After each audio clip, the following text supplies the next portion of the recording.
साथियों नमस्कार। आप देख रहे हैं मंथन विद मोदी, जिसमें आज हमारे साथ एक ऐसा व्यक्तित्व है जिसने प्राइवेट सर्विस करने के बाद, रिटायरमेंट होने के बाद पर्यावरण और समाज सेवा के क्षेत्र को ही अपना सेवा माना। सेवा केवल सर्विस के क्षेत्र में ही नहीं की जा सकती है, समाज के लिए, पर्यावरण के लिए भी की जा सकती है। इसका एक वो जीता जागता उदाहरण है। उम्र केवल एक नंबर है, इस बात को वो साबित करते हैं। हमारे साथ हैं श्री विष्णु कश्यप जी, जिनको हम प्यार से, आदर से चाचा जी बोलते हैं। चाचा जी, आपका बहुत बहुत स्वागत है हमारे चैनल में।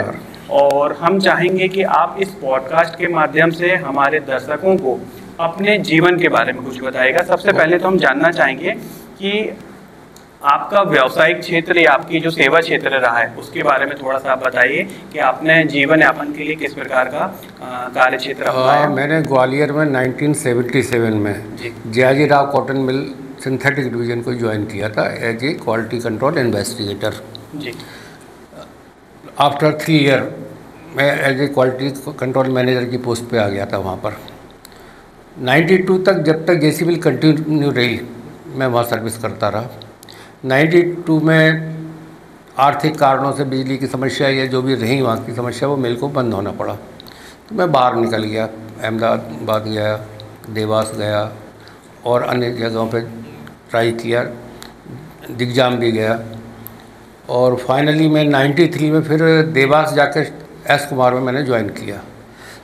93 से लेकर 2005 के बीच में कुछ सर्टेन टाइम था जिसमें मैं फिर नेपाल भी जाके विराटनगर में अशोका में मैंने जॉब किया, फिर वापस देवास ही आया। 2005 से 6 तक मैं देवास में था और देवास से निकलने के बाद फिर मैं मुंबई चला गया था, तारापुर, बोईसर। तो वहाँ जॉब किया। लगभग 1 साल वहाँ काम करने के बाद में फिर मैं राजस्थान भीलवाड़ा आ गया था और भीलवाड़ा में मैंने संगम और फिर बीएसएल में लास्ट में ज्वाइन किया। और 2014 में मैं वहाँ से रिटायर्ड हो गया था। रिटायरमेंट के बाद में मैं यहाँ मेरे बड़े बेटा जो है हरिहर कश्यप, उसके पास में आ गया था। तब से मैं यहाँ पे जबलपुर हूँ। तो जन्म कहाँ का था आपका? मेरा जन्म चंदेरी का है, गुना डिस्ट्रिक्ट में, क्योंकि मेरे फादर पोस्ट मास्टर थे, सेंट्रल गवर्नमेंट में थे और ब्रिटिश टाइम से वो जॉब में थे। तो हर 3 साल में उनका ट्रांसफ़र होता था। तो कहीं ना कहीं तो मेरा बर्थ जो है चंदेरी, जो राजा शिशुपाल की नगरी भी कहलाती है और चंदेरी की साड़ियाँ भी फेमस हैं। वो ऐतिहासिक नगरी भी है और कमर्शियल भी बहुत अच्छा वो है। तो ये समाज सेवा और पर्यावरण के क्षेत्र में काम करने का प्रेरणा आपको कैसे मिला? जब तक जॉब में रहे तो बहुत अधिक समय नहीं मिलता था जी। पर उस समय पे जैसे ब्लड डोनेशन है, फैक्ट्री में किसी साथ वाले को ज़रूरत पड़ी कि ब्लड डोनेट करना है, उसको इमरजेंसी पड़ी तो ब्लड डोनेट कर देते थे। उस समय पे जो अंडर में वर्कर थे या उस तरह के लोग जो काम करते थे और लगता था फाइनेंशियली पोजीशन अच्छी नहीं है, उनके बच्चे की शादी है या उनके बच्चों को किताब कॉपी कभी ज़रूरत है, जानकारी मिलती थी, तो उसमें अपन जो सहायता बन पड़ती थी उस समय पर अपन वो सहायता करते थे। पर जब मैं रिटायरमेंट के बाद मैं यहाँ आया हूँ तो मैं बहुत सी चीज़ों से धीरे धीरे जुड़ता गया, क्योंकि समय था और उत्साह था तो करने की उसमें एक तमन्ना भी थी। तो मैं यहाँ पे जो श्री खीरमाई जन कल्याण विकास समिति है उससे जुड़ा, समिति का साधारण सदस्य के रूप में। फिर उन्होंने मेरे को इस योग्य माना तो कोषाध्यक्ष का पद भी मेरे को यहाँ दिया और वो कोषाध्यक्ष के टाइम पे हाई रेवेन्यू जो कह सकते हैं वो वन टाइम जो अचीव करी, ना उसके पहले हुई थी ना उसके बाद हुई, वो अचीवमेंट रहा। फिर धीरे धीरे कोविड आया। कोविड में पूरा परिवार कोविड का शिकार हुआ। मैं और मेरा बच्चा दोनों हॉस्पिटल में एडमिट हुए, बाकी लोग घर पे, वाइफ, डॉटर इनला, बच्चे के सब यहाँ पे थे। तब मेरे दिमाग में आया कि ऑक्सीजन की जो मारामारी हो रही है और लोग एक एक सिलेंडर के लिए और कैसे परेशान हो रहे हैं, उससे प्रेरणा लेके मैंने सोचा कि अब प्लांटेशन करना है। गायत्री परिवार की तरफ से पिछले साल 5001 तरोवर लगाने की योजना थी, जिसमें गुरुवर चिन्मय पंड्या जी आए थे। उनसे प्रेरणा मिली और हम लोगों ने श्री राम घुघरा घाट, तिलवारा घाट पे 5001 पेड़ लगाने का जो संकल्प था उसमें सहयोग किया। अपने माता पिता के नाम से वहाँ पर 2 पेड़ लगाए। हज़ारों की संख्या में लोग वहाँ पहुँचे थे, सबने किया। और हर संडे को उसमें श्रमदान होता है, पानी देना, सफाई करना, उसमें भाग लेते रहे। हर संडे नहीं जा पाए, पर जब भी समय मिला गए। और पौधे किसी ने कहा भाई मेरे पास ये पीपल का पेड़ है, मेरे पास ये आम का पेड़ है, इसको कहीं लगवा दो आप, तो फिर वो लेके फिर वहाँ पे स्थापित उनको करवाते थे। उससे प्रेरणा लेके ही फिर अपने क्षेत्र में मेरे को लगा कि अपने क्षेत्र में कुछ करना चाहिए। तो मानस चौक से लेकर आरटीओ तक की जो रोड है, उस रोड सरकारी ज़मीन है दोनों तरफ, एक तरफ हाई टेंशन लाइन है, एक तरफ किसी का गवर्नमेंट का वो है, पर उस दोनों के बीच में जो जगह थी वहाँ पे 15 पेड़ अपन ने लगाए, जिसमें आम के पेड़ भी हैं, कचनार के भी हैं, जामुन के भी हैं, नीम के भी हैं, पीपल है, बरगद है, मीठा नीम है, इस तरह विभिन्न प्रकार के थे। और उस समय मेरे को जो सहयोग रहा, श्री नीलेश पांडे जी का सहयोग मिला मेरे को विशेष तौर पे। आपके भारत जैन जी जो हैं उन्होंने मेरे को 10 ट्री गार्ड अवेलेबल कराए। और बाकी समिति के जो सदस्य थे पौधारोपण के समय, उन लोगों की बहुत बड़ी भूमिका रही और उस कार्य को उस समय हम कर पाए। बरसात का सीजन रहा जब ये अपनी बात थी कि 30 जून को हमने वो वृक्षारोपण किया था, 30 जून 2024 को। अब 30 जून निकल चुकी। इस दरमियान बरसात रही, ठंड रही, तो पौधों को बहुत ज़्यादा पानी की ज़रूरत नहीं रहती थी। फिर भी मैं 5-5 लीटर की 2 कैन लेके और चेतन घारपुरे जी के यहाँ से पानी भर के उन पौधों को पानी देता था। गर्मी जब आई और 5 लीटर पानी सफिशेंट नहीं लगा, तो फिर एक विशेष आभार प्रकट करूँगा मैं संदीप पटेल जी का, जो पटेल कृषि फॉर्म के हैं। उन्होंने विशेष सहयोग दिया और हम उनके साथ में टैंकर लेके निकलते थे। और टैंकर लेके जो 15 पौधे लगाए थे उनमें तो पानी डालते ही थे, साथ में रास्ते में जितने भी पेड़ लगाए हुए थे, जैसे दिनेश तलमली जी ने काफ़ी पेड़ लगाए हुए हैं, उन पौधों को देते थे। और जहाँ भी हमें लगता था कि पेड़ लगे हैं पर पानी देने वाला कोई नहीं, वहाँ पानी देते रहे। और उसका आज जीता जागता उदाहरण है कि वो आज लगभग 4-4, 5-5 फीट के पौधे हो गए, वो छोटे पौधे थे। तो इस तरह उसका हुआ। फिर कुछ लगा कि इधर रक्षा फार्म के साइड में प्लॉट बिके, मकान बनने चालू हुए, सामने नाला था, तो वो उसको देख के लगा कि नाले की तरफ से कुछ रहेगा तो इधर अगर प्लांटेशन कर दिया जाए तो पानी की नमी मिलेगी, साथ ही जो उसमें रहने आएंगे उनको खुशबू की बहार भी मिलेगी, पेड़ों की छाया भी मिलेगी। तो वहाँ भी काफ़ी पेड़ों का प्लांटेशन किया और अभी भी कर रहे हैं, इस साल भी किया है। तो एक तो वो काम हुआ।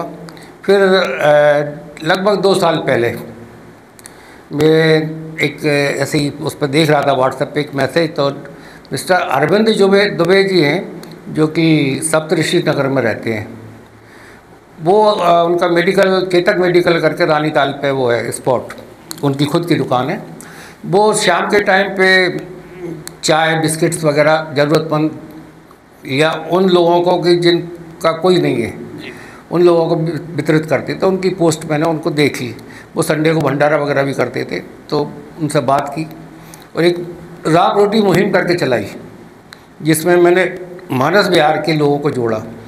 लगभग 65-70 परिवार उस काम में जुटे। हर परिवार से जो बनता था, रोटी सब्जी, दाल चावल, कढ़ी चावल, अचार, मिठाई या विभिन्न प्रकार की चीज़ें जो बनती थी वो दी।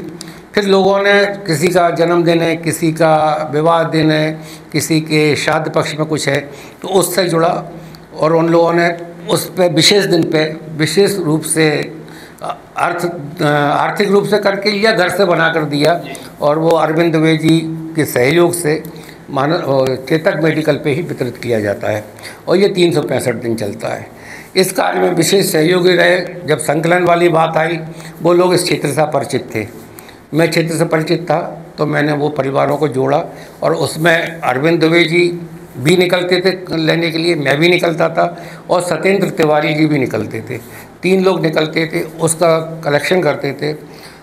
उसके लिए जब ज़रूरत पड़ी तो देखा कि अब कलेक्शन कैसे करें, तो फिर मैंने अपनी तरफ से पहले प्लास्टिक के डिब्बे लिए, 100 डिब्बे लिए। फिर देखा क्वालिटी अच्छी नहीं है या उनको धोने में आती है, छोटे हैं, फिर 100 डिब्बे और लिए। फिर फाइनली ये हुआ कि प्लास्टिक के डिब्बे धोने में, मांजने में सहूलियतमंद नहीं रहते हैं। तो फिर 100 डिब्बे हम लोग लाए उसके स्टील वाले, पर अनफॉर्चुनेटली उनकी क्वालिटी अच्छी नहीं निकली। किसी का ढक्कन चटक गया, किसी का कुछ हुआ, और किसी ने गर्म उसमें भर दिया तो वैक्यूम और उस चीज़ में प्रॉब्लम आई। तो लगभग 6-7 महीने पहले मेरे टेक्सटाइल के जो दोस्त थे, मैंने उनको एक ग्रुप बना कर 95% वो लोग थे, 5% मेरे और अनपरिचित लोग थे, उनको जोड़ा, एक फंड रेजिंग का एक व्हाट्सएप ग्रुप बनाया और मैंने उसको सर्कुलेट किया। तो उन लोगों की तरफ से लगभग 13-14 हज़ार रुपये मेरे पास में आए, जिसके माध्यम से फिर हमने अच्छी क्वालिटी के 56 रुपये का एक डिब्बा पड़ा, वो अच्छी क्वालिटी के डिब्बे खरीदे। साथ ही फिर उसी मद से किसी के भी नाम से चावल है, अचार है, गेहूँ है, दाल हैं, जो कि भंडारे में हमको ज़रूरत पड़ती है, उन सामग्री को उनके पैसे से उसका उपयोग किया। अभी भी वो चल रहा है, 365 दिन चल रहा है। संडे के दिन विशेष रूप से हम लोग, क्योंकि संडे को मार्केट वहाँ का बंद रहता है तो बनाने में सुविधा रहती है, तो वहीं पर बनाते हैं। जो भी अवेलेबल हो गया, खिचड़ी बना दी, किसी दिन पूड़ी छोले बना दिए, किसी दिन छोले भटूरे बना दिए, ऐसा कुछ भी जो संभव हो पाता है करते हैं। अब उसमें जो सहयोग रहता है दुबे जी का, वो विशेष ये है कि वो डिब्बे जो वहाँ से लौट के आते हैं दोबारा मायने पड़ते हैं, पूरी सफाई व्यवस्था करते हैं, वो दुबे जी और सत्येंद्र तिवारी ही करते हैं। मॉर्निंग में भी फिर एक बार उनको साफ़ करना, उन बड़े डिब्बों को, कंटेनर्स को जिसमें वो इकट्ठा करते हैं, उनको साफ़ करना वो बेचारे वो खुद करते हैं और लेके उसको जाते हैं। काफ़ी समय तक मैं उसमें सहयोगी रहा, परंतु शारीरिक स्वास्थ्य की वजह से मैं कलेक्शन पार्ट में शामिल नहीं हूँ, पर डिस्ट्रीब्यूशन पार्ट में कोशिश रहती है कि साथ में उनके संग करता रहूँ। मैं यहाँ पर आपको 1 मिनट के लिए रुकूंगा और दर्शकों को बताना चाहूँगा, ये जो राम रोटी है, इसके अंतर्गत घर घर जाके ताज़ा भोजन कलेक्ट किया जाता है।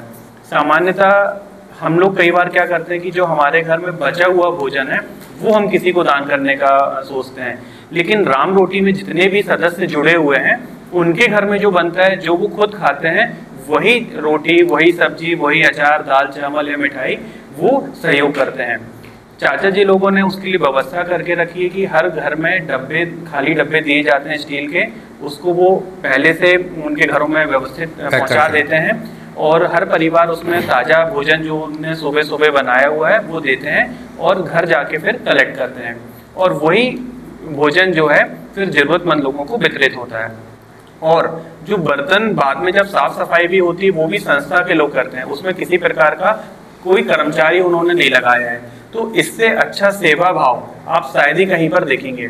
और जो लोग जबलपुर के हैं, खासतौर से हमारे विजयनगर लमती सोसाइटी से अगर वो ये वीडियो देखें तो जरूर से इस राम रोटी में अपना योगदान दें, इस संस्था से जरूर जुड़ें। जी जय। तो बस इस तरह से ये राम रोटी का चल रहा है और लगभग 100-150 आदमी प्रतिदिन भोजन प्राप्त कर लेते हैं जी। और रविवार वाले दिन छुट्टी रहती है और जो भी वहाँ बनाया जाता है अलग से और स्पेशली बनता है तो वो संख्या 300 तक भी पहुँच जाती है। तो कोशिश यही है कि जैसे, अच्छा, इसमें अभी कुछ समय से, पिछले 3-1 महीने से 2 बहनें और जुड़ी हैं। एक रहती हैं गड़ा फाटक पर, यहाँ से काफ़ी दूर है वो, तो उनके यहाँ से वो उस एरिया से भोजन कलेक्शन करती हैं। उनका नाम है श्रीमती मीना दुबे। एक दीक्षितपुरा, वो भी यहाँ से लगभग 2 किलोमीटर की दूरी पे है, वहाँ पे मधु दुबे करके हैं दीदी, वो मधु दुबे वहाँ से इकट्ठा करती हैं। फिर गड़ा फाटक से एक उमेश जी हैं, वो लेके आते हैं रानीताल पे, जहाँ पे हम डिस्ट्रीब्यूट करते हैं, और दीक्षितपुरा से लेके आते हैं सत्येंद्र तिवारी दिल्ली, तो वो लेते हैं। तो उन दोनों का भी हमको विशेष सहयोग इस काम में हमको मिल रहा है। उमेश जी का भी विशेष सहयोग है और उन दोनों दीदियों का भी बहुत सहयोग है।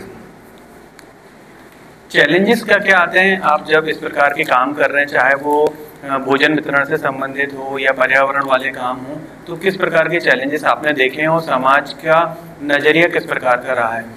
दोनों आत्मसंतुष्टि की चीज़ें रही हैं, उसके पीछे कोई स्वार्थ नहीं था।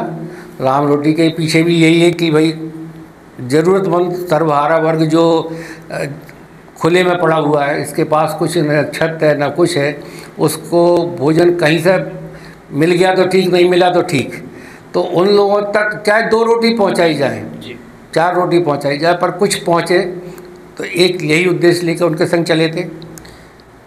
जिन लोगों का जिनका सहयोग मिला उनको शुक्रिया। सबसे पहली बात तो कम से मिला ज़्यादा से मिला, उन सबका शुक्रिया।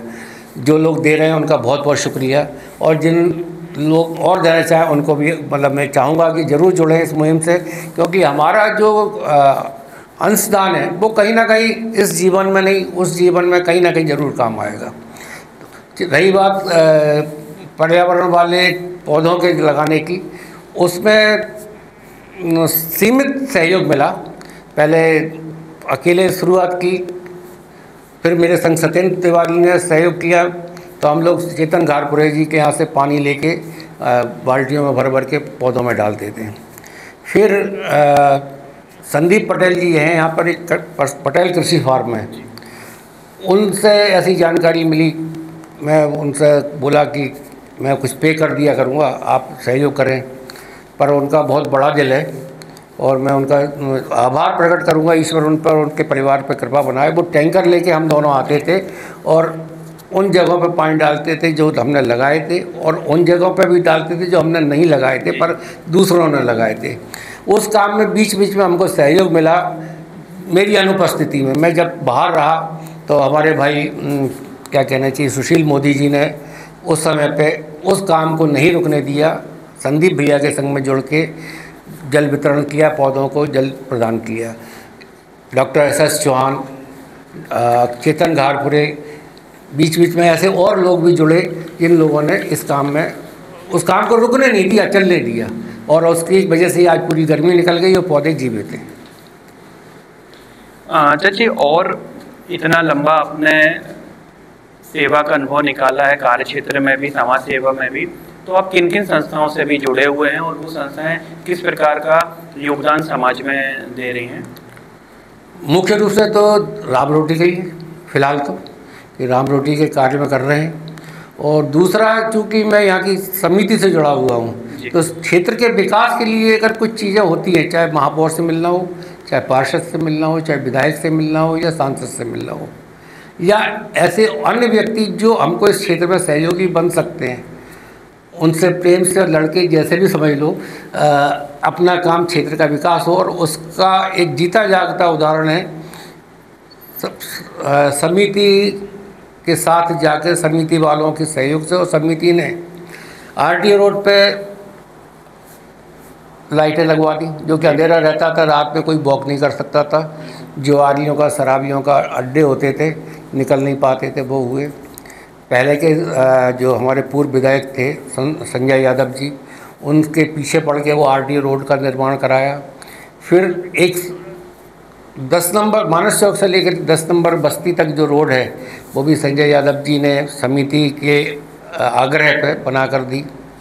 तो समिति के माध्यम से जो बेस्ट हो सकता है, आज भी कोई भी क्षेत्र ऐसा नहीं है समिति का, मानस विहार का, जो बिना लाइट का हो।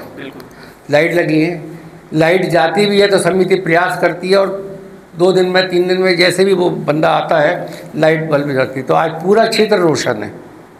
और आरटीओ की जो लाइट लगी, उसमें समिति के साथ साथ हमारी जो पार्षद हैं अर्चना सिसोदिया जी, उनकी भी बहुत महत्वपूर्ण भूमिका रही।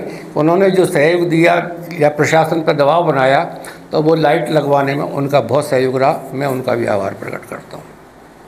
और मैंने सुना है गायत्री परिवार से भी आप जुड़े हुए हैं। अगर गायत्री परिवार से मैं 1971 से जुड़ा हुआ हूँ जी। जब गुरुदेव थे उस समय से मैं उनसे जुड़ा हुआ हूँ, और उनके विचारों से मैं प्रभावित हूँ, क्योंकि वो एकमात्र संस्था ऐसी है कि जहाँ कोई जाति बंधन नहीं है, धर्म बंधन नहीं है, हर व्यक्ति उससे जुड़ता है। दूसरे जो कर्मकांड पैसे लेके अन्य धर्म के लोग करते हैं, वो ऐसा है कि वहाँ कोई पैसा नहीं लिया जाता। वहाँ से कर्मकांड कराने आचार्य आते हैं, आपके यहाँ कराएंगे, आपसे एक पैसा नहीं लेंगे, पर आपने आरती में या किसी लोगों ने अन्य तरह से दिया तो पूरा संग्रह किया जाता है, आपको बाकायदा रसीद दी जाती है, वो पूरा पैसा शांति कुंज हरिद्वार को जाता है। और वहाँ से फिर जो विभिन्न प्रकार के सामाजिक कार्यक्रम हैं उनमें लगता है। जैसे आज जबलपुर में ही हैं, प्रतिदिन गायत्री शक्ति पीठ से खिचड़ी खाना बनाया जाता है, सुबह और शाम दोनों टाइम। विक्टोरिया हॉस्पिटल और मेडिकल में खाना सुबह भी वितरण होता है, सुबह 10:30 बजे रथ निकलता है, पहले विक्टोरिया जाता है, फिर मेडिकल जाता है, फिर शाम को 4 बजे जाते हैं, फिर दोनों जगह वितरण होता है। इस मरीजों के लिए रहता होगा, मरीजों को तो वहाँ से मिल ही जाता है, पर मरीज के संग में जो आते हैं बेचारे वो लोगों के लिए कोई उपलब्धता नहीं होती है, पैसा खर्च करना पड़ता है, तो उन सब लोगों को निःशुल्क भोजन कराया जाता है। और मान के चलिए कम से कम 1,000-1,500 लोगों को प्रतिदिन खाना मिलता है। ये हुआ। साथ ही गायत्री परिवार, जैसे चाहे कोविड का टाइम आया तो कच्चा अनाज जो भी परिवार से जुड़े, जैसे मैं जुड़ा हुआ हूँ, मेरे पास उनका फ़ोन आ जाता था कि भाई उस क्षेत्र में कोई परिवार रह रहा है जो बाहर नहीं निकल सकता, किसी तरह से वो है, तो वहाँ पे खाना पहुँचाने की व्यवस्था करनी है। तो मैं अपनी व्यक्तिगत जिम्मेवारी मान के उस कोरोना काल में भी घर से खाना बनवा के ले जाता था। जो ज़रूरत की चीज़ें हैं कि दूध है, बिस्किट है, पेस्ट है, ब्रश है, जो चीज़ें वहाँ लगती हैं डेली नीड्स में आदमी को, तो वो पहुँचाते थे। और वो मेरे साथ में मेरे जो गायत्री परिवार के बंधु लोग हैं वो सभी इस कार्य में तत्पर रहते हैं। अभी महाकुंभ हुआ था, उसमें भी आपने सेवाएं दी हुई हैं? जी हाँ, उसमें क्या था कि अन्वेष विश्वकर्मा जी, हमारे 5 नंबर गली के जो रहवासी हैं जी, वो मेरे पास आए और उन्होंने कहा कि अपन कुछ करें। विचार मेरे मन में भी था, बिल्कुल करना चाहिए। तो हम लोगों ने समिति के लोगों के साथ प्रयास किया, लोगों ने भरपूर कहना चाहिए सहयोग भी किया उस चीज़ में। तो फिर उससे के माध्यम से पानी की बोतल हैं, खाना है, बिस्किट हैं, फल हैं, उस तरह की सामग्री इकट्ठी करके वहाँ पहुँचे हाईवे पर। और उसमें हमारे जो संरक्षक हैं विष्णु सिंह जी राजपूत वो थे, गट्टू कुशवाहा जी थे, डॉक्टर चौहान थे, बसंत सिंह जी थे, और भी अन्य लोग थे जिन लोगों ने उसमें व्यक्तिगत रूप से वहाँ जाकर सेवा की और काफ़ी सामान मतलब कहने चाहिए वितरित किया। और काफ़ी लोगों ने रुक के उसको लिया भी, ज़रूरतमंद जो वहाँ से निकल रहे थे। तो इतनी जो आप सेवाएं कर रहे हैं अलग अलग संस्थाओं के माध्यम से भी और लोगों के माध्यम से, तो सबसे चुनौतीपूर्ण आपको क्या लगता है जब आप सेवाएं करने जाते हैं?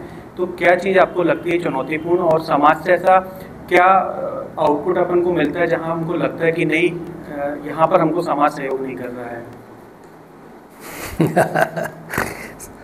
सकारात्मक पक्ष देखो तो ये है कि भाई जितना किया अच्छा, ईश्वर ने उनको प्रेरणा दी जी।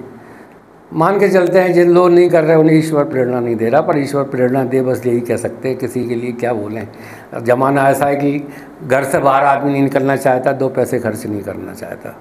तो पर जो लोग कर रहे हैं सबसे पहले तो उनका ही है कि अच्छा है, करें और लोग वाग देखें और उस काम से और जुड़ें। और ख़ासकर मैं ये ज़रूर चाहता हूँ। अच्छा, एक चीज़ और, सर्दियों के दिनों में भी हमने जगह जगह से घरों से जो उन्हें वस्त्र देने चाहे, पहनने उपयोग में आने लायक, वो वस्त्र इकट्ठे किए थे, उन लोगों को वस्त्र बांटे थे। हमने अपने परिवार की तरफ से कंबल बांटे थे, मेरे बच्चे और बहू की तरफ से वो थी कि अपन लोग कंबल बांटे, तो हम लोगों ने कंबल बांटे, वस्त्र लोगों की तरफ बांटे। अब ज़रूरत पड़ती है, किसी को जूते चप्पल चाहिए तो हम वो भी देखते हैं कि इनको ज़रूरतमंद बंदा है, वो मतलब इस तरह से जो भी पॉसिबल हो सकता है उसको जीवन में राह सुगम बनाई जा सके, ईश्वर प्रेरणा देता है तो वो भी करने की कोशिश करते हैं। कुछ ऐसे आपको लगता है कि आप जब प्रयास कर रहे हो तो आपको देखते हुए लोग मोटिवेट हो रहे हैं, वो भी सहयोग कर रहे हैं? मतलब अगर एक भी व्यक्ति हमारे प्रयास से जुड़ रहा है, विचार बदल रहा है, तो ऐसा कुछ नहीं। अब जैसे यही है मधु दीदी और मीना दीदी, ये बाद में जुड़ी। इन्होंने, उनकी एक दीदी यहाँ पर रहती हैं मंजू दुबे, श्रीमती मंजू दुबे यहाँ रहती हैं, तो उनके माध्यम से उन्हें जानकारी मिली। अब वो अपने अपने क्षेत्र से इकट्ठा करके खाना पहुँचा रही हैं।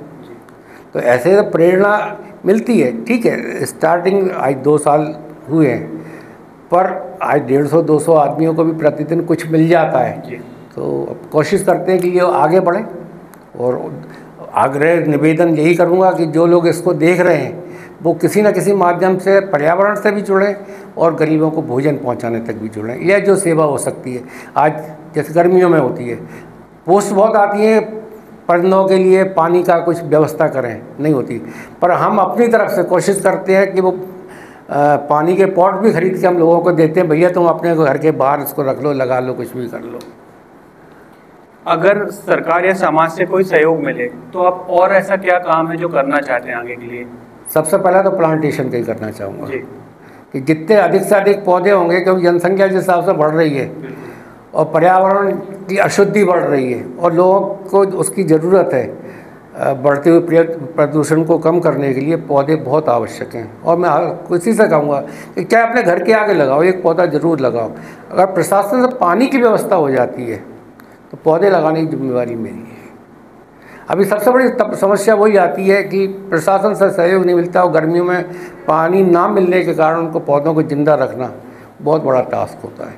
वो तो संदीप भैया आ गए ईश्वर बन के, जो उनको प्राणवायु उनको देते रहे। वो हमारे जो युवा लोग हैं, उनको आप क्या संदेश देना चाहेंगे, खासतौर से लाइफ स्टाइल को लेके? क्योंकि हम लोग ये देखते हैं कि इस उम्र में भी आप इतनी दौड़ भाग करते हैं और हम लोग पाते हैं कि उम्र ज़्यादा नहीं, 70 बने। हाँ, लेकिन हम लोग आपके बच्चे हैं, लेकिन आप लोग जितना श्रम हम लोग नहीं कर पाते हैं। तो फिर भी युवाओं को आप क्या संदेश देना चाहेंगे, खासतौर से लाइफ स्टाइल को लेके, विचारों को लेके? उसमें यही कहना चाहता हूँ कि जो कर्म हम आज कर रहे हैं जी, अपने लिए तो जानवर भी करते हैं, अपने और अपने परिवार के लिए जानवर भी करता है। क्योंकि हमने ईश्वर की कृपा से मानव जीवन पाया है, तो मानव जीवन को कुछ उद्देश्यों से जोड़ दिया जाए। ईश्वर ने जब भेजा है तो कुछ सोच के भेजा होगा हमको यहाँ पे कि भाई मैं अपना प्रतिनिधि बना के भेज रहा हूँ, तो मन में केवल यही सोचें कि ईश्वर के प्रतिनिधि हूँ मैं और ईश्वर से जुड़ा हुआ हूँ। ईश्वर ने मेरे को इस जन्म में भेजा है, तो मेरे को ऐसा कुछ काम करना है कि मेरे जाने के बाद भी पीढ़ियाँ मेरे को याद रखें। आज हम नहीं होंगे, संदीप भैया नहीं होंगे, और भी लोग नहीं होंगे जितने सहयोग दिया, पर वो पेड़ जिस दिन छायादार पेड़ बनेंगे और आदमी वहाँ से निकलेगा तो कहीं ना कहीं हम लोगों की छवि देखेगा उसमें। तो हर युवा को कुछ ना कुछ में जो है अपने समाज के लिए, देश के लिए निकालना चाहिए। देश बहुत बड़ी चीज़ हो जाती है, नहीं निकाल पाते हम। आज बात होगी कि देश के लिए व्हाट्सएप फेसबुक पर बहुत बात करेंगे, पर जब अपने बच्चे को आर्मी में भेजने की होगी, हम आर्मी में नहीं भेजेंगे। अरे भाई कौन भेजेगा, नहीं भेजना चाहेंगे। तो समाज के लिए तो ज़रूर करें, समाज के लिए जो कर सकते हैं। आज आप गर्मियों के दिनों में बाज़ार निकलते हो, अरे 4 बोतल पानी ठंडे की निकाल के फ्रिज से निकाल के ले चलो, 4 लोगों को ही दो, कुछ तो करो। ऐसा कुछ छोटा मोटा ही करो कि 4 बोतल ले ली, 10 बिस्किट के पैकेट ले लिए, जो भी ज़रूरतमंद लिखा उसको दे दिया। कोई बहुत बड़ा टास्क करने की ज़रूरत नहीं है, पर एक मन में भावना बनाओ कि मेरे को कुछ करना है, समाज में मैं आया हूँ तो इस समाज के लिए मेरे को कुछ देना है। ईश्वर ने मेरे को मानव जीवन दिया है और इस समाज को मेरे को कुछ देना है, तो वो ज़रूर करना चाहिए। तो साथियों, हमारे पास देने के लिए बहुत कुछ है। ईश्वर ने हमको कहीं ना कहीं आर्थिक रूप से भी सक्षम बनाया है, बौद्धिक रूप से भी सक्षम बनाया है, शारीरिक रूप से भी सक्षम बनाया है। बहुत सारे लोग हैं जो शरीर से परेशान हैं, बहुत सारे लोग ऐसे हैं जिनके पास अच्छा रोजगार नहीं है, बहुत सारे ऐसे लोग हैं जिनके पास 2 वक्त की रोटी नहीं है। तो हम अपने समाज को बहुत कुछ दे सकते हैं। इसी विचार के साथ इस इंटरव्यू को हम एक चीज़ कहूँगा, मन की इच्छा शक्ति सबसे पहले है। आपके पास पैसा है, आपके पास सब कुछ है, आयु है, सब कुछ है, पर मन की इच्छा शक्ति नहीं तो नहीं होती। आपको अपने मन को कंट्रोल करना है। गीता में भी वही कहा गया है कि आप अपने मन को सबसे पहले कंट्रोल करो और ज़रूरतमंदों की सहायता करो।